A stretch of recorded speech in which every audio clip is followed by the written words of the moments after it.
Hello and welcome students. कल हमने completing square method करवाया था आपको।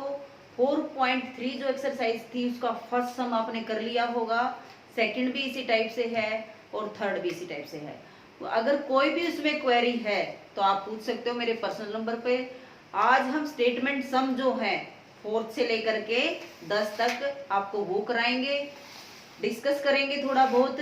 आपको स्टेटमेंट जो दे रखी है उसको कैसे आपने फ्रेम करना है द्विघात समीकरण में, और फिर उस द्विघात समीकरण को आपने कंप्लीटिंग स्क्वायर से या फैक्टर मेथड से, किसी भी मेथड से आप कर सकते हो। वो आपकी मर्जी, आपको जो इजी लगे वो मेथड अप्लाई करना। ओके बेटा, अब डिस्कस करेंगे फोर्थ सम। फोर्थ सम में क्या है, रहमान की जो आयु है, माना रहमान की आयु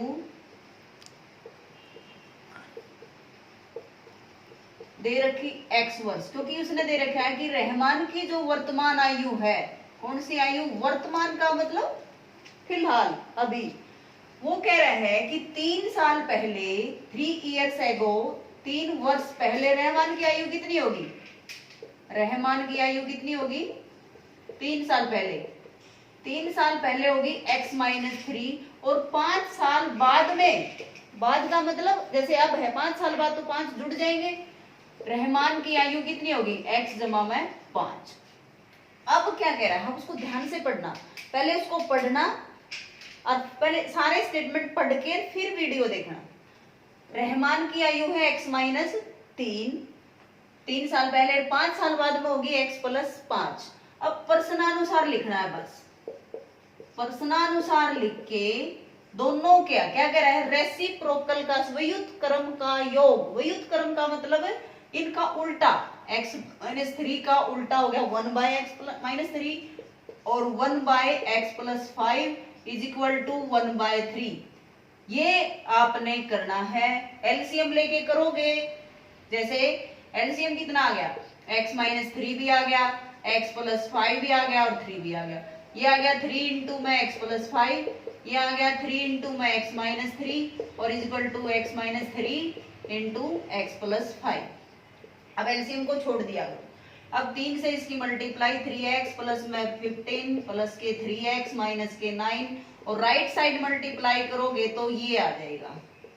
अब इनको एक साइड कर लेना, द्विघात समीकरण बन जाएगा। और द्विघात समीकरण को फिर तुम आगे कौन से मेथड से कर लेना, फैक्टर मेथड से कर लेना, जो मर्जी मेथड लगाओ। कंप्लीटिंग स्क्वायर जो कल सिखाया था, b² - 4ac से करो या किसी भी से करो। अब जो है फिफ्थ जो सम है बेटा, उसके अंदर शेफाली ने अंक प्राप्त किए इंग्लिश और मैथ्स में, टोटल मार्क्स प्राप्त किए उसने 30। पढ़ना पहले उसको सम को, फिर मेरा समझ आ जाएगा। शेफाली ने इंग्लिश और मैथ में 30 मार्क्स प्राप्त किए, तो माना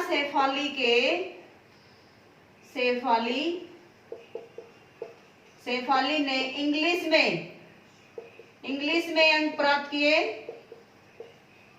अंक प्राप्त किए कितने, x मान लेंगे, हमें क्या पता। और मैथ्स में कितने किए, 30 - x मान लेंगे, क्योंकि टोटल दोनों के मिला के 30 है, तो 30 - x उसमें से घटाने ही पड़ेंगे।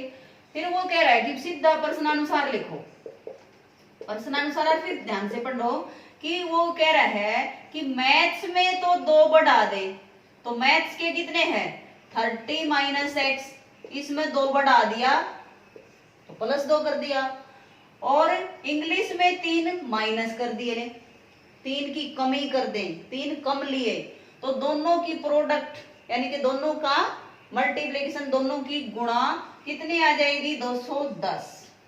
अब इसको भी आप सोल्व कर, 30 और 2 कितने हो गए 32 - x और x-3 इज इक्वल टू 210। इसको गुणा करके एक द्विघात समीकरण बनेगी, उसको फैक्टर मेथड से आप कर सकते हो। तो हमारा एक इंग्लिश में अंक आ जाएंगे, दूसरा 30 में से माइनस कर देंगे, मैथ्स में आ जाएंगे। अब जो है 6th जो सम है, एक आयताकार पार्क है, और आयताकार पार्क की सबसे छोटी भुजा दे रखी है, एक बड़ी भुजा और एक विकर्ण, 3 चीज का जिक्र है भाई। अब ये कह रहा है कि विकर्ण जो है वो सबसे छोटी भुजा से 60 अधिक है। अब हमें छोटी भुजा का तो नहीं पता कितनी है, जिसका नहीं पता उसी को हम x मीटर मान लिया।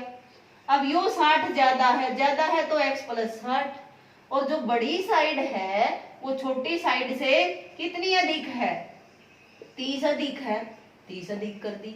अब देखो, अब तुम्हें ये पता है यह किस टाइप की ट्रायंगल बन गई बेटा, समकोण त्रिभुज। कैसी बन गई, समकोण त्रिभुज। और समकोण त्रिभुज में हमने एक ही रूल पता होता है, पाइथागोरस। और वो पाइथागोरस क्या है, आधार का स्क्वायर यानी कि x प्लस 30 का स्क्वायर प्लस में लंब का स्क्वायर और बराबर है कर्ण का स्क्वायर। इसको तुम अच्छे से पहले इसको फॉर्मूले से खोलना, a प्लस बी का होल स्क्वायर से, इसको भी a प्लस बी का होल स्क्वायर से, फिर सारे इकट्ठे करना, द्विघात समीकरण बनेगा, इज इक्वल टू 0 कर देना, लास्ट में 0 को ही छोड़ना है। और फिर उसके आप फैक्टर मेथड बना के आप मेरे पर्सनल नंबर पे सारे सम करके भेजने हैं आपने। फिर है इसमें सेवंथ सम। सेवंथ सम में क्या कह रहा है कि 2 नंबर है भाई, 2 नंबर के स्क्वायर का अंतर 180 है। एक छोटा नंबर है, एक बड़ा नंबर है। माना छोटा नंबर, छोटी संख्या x मान ली, और बड़ी संख्या कितनी मानेंगे हम, y मानेंगे, क्योंकि हमें पता ही नहीं, अगर दोनों का जोड़ कहता तो हम 8, दोनों का जोड़ मान ले 10 है तो 10 माइनस x करते, लेकिन इसमें y माननी पड़ेगी, दूसरी भी माननी पड़ेगी। अब क्या कह रहा है, दोनों के स्क्वायर का, बड़ी में से स्क्वायर, बड़ी का स्क्वायर बड़ा होगा भाई, छोटी का स्क्वायर छोटा होगा, तो बड़ी के स्क्वायर में से छोटी का स्क्वायर घटाएंगे, और वो दे रखा है 180। अब यो तो x भी आ गया, इसमें y भी आ गया। द्विघात समीकरण हमें चाहिए x में खाली, y नहीं चाहिए, हम सोल्व कैसे करेंगे। अब दूसरा एक और दे रखा है कि छोटी संख्या का स्क्वायर, छोटी संख्या का वर्ग बड़ी संख्या के 8 गुणे के बराबर है, ये भी दे रखा है।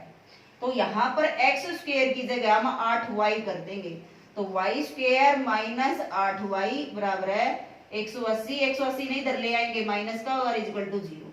अब देखो द्विघात समीकरण बन गया, द्विघात समीकरण y में बन गया, गुणा करे तो 180 आए, माइनस का तो उनका अंतर 8 आए, 10 और 8, 10 ना, 18 और 10, तो y माइनस के तो 18 आ जाएगा, और y प्लस के 10, और y की वैल्यू यहां से आ गई प्लस के 18 और माइनस के 10। माइनस के 10 हमने लेने नहीं, 18 ले लो, y का मान 18 आ गया, यहां 18 रख देंगे, एक्स स्क्वायर बराबर है 8 गुणा यह, तो एक्स स्क्वायर बाय 18 144, तो x का मान कितना आ गया भाई 12, और y का मान कितना आ गया 18। ये हमारा आंसर आ गया। अब एक लास्ट सम जो मैं करवाऊंगी, 8वां जो है वो बहुत इंपॉर्टेंट है बेटा, पेपर में 100% आता है, और कितने मार्क्स का आता है, 5 मार्क्स का आता है, 5 मार्क्स का आता है या 4 का आता है। अभी मैंने पेपर चेक किए, उसमें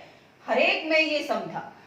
एक जो ट्रेन है, उस एक जो यूनिफॉर्म से स्पीड से चल रही है, टोटल दूरी उसने तय की है 360 किलोमीटर, ठीक है। उसकी एवरेज स्पीड, औसत जो चाल है, औसत चाल मान लिया, हमें पता ही नहीं x किलोमीटर प्रति घंटा, ये बताया भी था कि हम चाल को हमेशा किलोमीटर प्रति घंटे में लिखते हैं। और चाल में वृद्धि, पहले भी आया था ऐसा सम, चाल में वृद्धि कितने की वृद्धि कह रहा है ये, x प्लस में 5 की वृद्धि, ब्रैकेट लगा के किलोमीटर प्रति घंटा। अब वही प्रश्नानुसार समय में अंतर आया था ना पहले भी ऐसे ही, समय में अंतर, समय में अंतर क्या कह रहा है, 1 घंटे का, 1 घंटा। अब प्रश्नानुसार में अब देखो, अब यूं कह रहा है कि टोटल, वही बताया था कि समय निकालने का फार्मूला क्या होता है, समय इज इक्वल टू दूरी बटे में चाल, तो 360 बटे में, पहले यूं बताओ 1 घंटा कम समय कौन सा लेगी, जिसकी स्पीड ज्यादा होगी। स्पीड ज्यादा कितनी है, x ज्यादा है, x प्लस 5, x प्लस 5 ज्यादा है, तो कम स्पीड वाला ज्यादा समय लेगा। ज्यादा समय में से थोड़ा कम समय घटाएंगे तभी तो प्लस का 1 बचेगा। तो 360 बटे में x माइनस 360 बटे में x प्लस में 5 और इज इक्वल टू 1। अब देखो एलसीएम क्या आ गया, x और x प्लस में 5, यो आ गया 360 की और x प्लस 5 की गुणा, माइनस ये x प्लस 5 बार गया x की और 360 की गुणा और इज इक्वल टू 1, जो पूरा आएगा भाई, इस पूरे की 1 से गुणा करेंगे तो x इंटू में x प्लस में 5, ये ध्यान से करना है यहाँ पर। अब इस एलसीएम को बताया था इज इक्वल टू का साइन है तो आप रिमूव कर सकते हो। अब देखो 360 की x की गुणा 360x प्लस 360 की 5 की गुणा 5 0 5 के 15 1800 हो गए भाई, और माइनस के 360x और is equal to x square plus में 5x।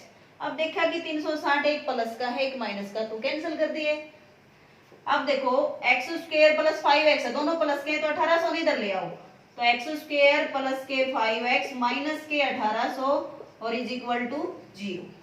अब गुणा माइनस की आ गई तो तुम्हें पता है कि दोनों अपोजिट साइन आएंगे, उनका अंतर 5 आना चाहिए, तो क्या होगा 45 और 40 आएंगे भाई, 45 ये आएगा 1800, दोनों की गुणा 1800 आ गई और 45 में से 40 गए 5, तो एक्स स्क्वायर प्लस के ज्यादा बड़े वाला होगा ना क्योंकि यहाँ प्लस है, और माइनस के 40x माइनस के 1800 is equal to 0। x common x plus में 45 माइनस के 40 कॉमन x प्लस में 45 और x की वैल्यू यहाँ से कितनी आ गई भाई, एक तो आ गई माइनस के 45 और एक आ गई प्लस के 40, तो माइनस वाली स्पीड होती है नो, क्योंकि स्पीड किसी की भी नेगेटिव नहीं होती, ओनली पॉजिटिव आंसर लेते हैं हम क्योंकि स्पीड है। तो x मानी थी हमने 40, तो दूसरी कितनी आ गई 40 प्लस में 5 यानी कि 45, तो औसत चाल पूछी है इसने, औसत चाल कितनी आ गई हमारी 40 किलोमीटर प्रति घंटा, ये हमारा आंसर आ गया। तो ऐसे ही सम आपने ट्राई कर लेने हैं। एक्सरसाइज 4.3 कंप्लीट हो गई है बेटा। Okay and thanks.